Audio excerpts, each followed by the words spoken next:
Thought Reflection 0513-26, Escaping the Survival Loop. What if human beings are not truly living but surviving?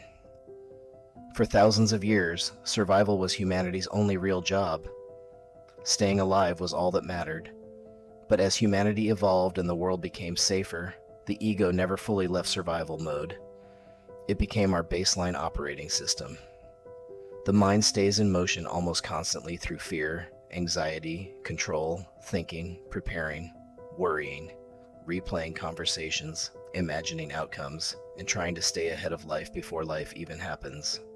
Over time, all of that becomes part of the background noise. The strange thing is that the system almost feeds itself. Anxiety creates more thinking creates more uncertainty, and more uncertainty creates more anxiety. After a while, the loop starts feeling normal. Most people eventually assume the voice in their head is who they are. But what if much of that voice is simply survival conditioning repeating itself over and over again? And if human beings can condition themselves into survival thinking, then maybe they can also condition themselves into entirely different ways of experiencing reality.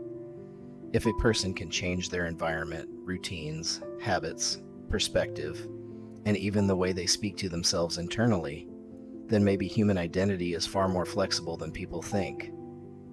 At first, that kind of change can feel unnatural, almost like acting.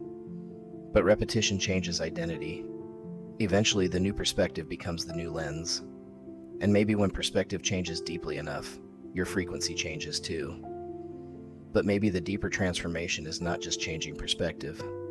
Maybe it comes from combining intentional change with the practice of presence itself. Maybe the combination of the two gives a person the means to finally see past the lens humanity has been trapped inside of for thousands of years. The survival system helped humanity survive, but maybe human consciousness was never meant to remain trapped inside survival mode forever. The body may be safe, yet the mind still behaves as though danger is always approaching. And underneath all of that may sit the deepest fear of all: death. Because what human being does not fear death at some point? The ego wants continuity. It wants control. It wants certainty. It wants tomorrow guaranteed.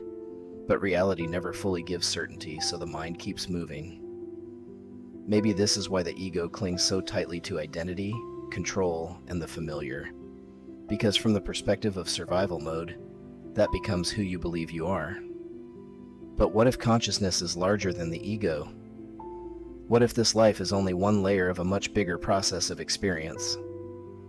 If human beings truly believed that consciousness continued beyond physical death, our relationship with fear would change. Because maybe much of human behavior is quietly organized around avoiding fear. And maybe without realizing it, human beings become both the prisoner and the prison guard. The ego keeps itself trapped and distracted. And maybe much of what people call distortion is simply the accumulated noise generated by unconscious survival loops, endlessly feeding themselves. If that is true, then maybe without distortion, the ego no longer needs to operate from survival mode. Maybe the ego itself begins evolving into something new. Maybe presence and awareness become the new baseline way of existing. And maybe this shift that so many people around the world are feeling today is the beginning of a new era for humanity. Haggis, my Esoteric Journey.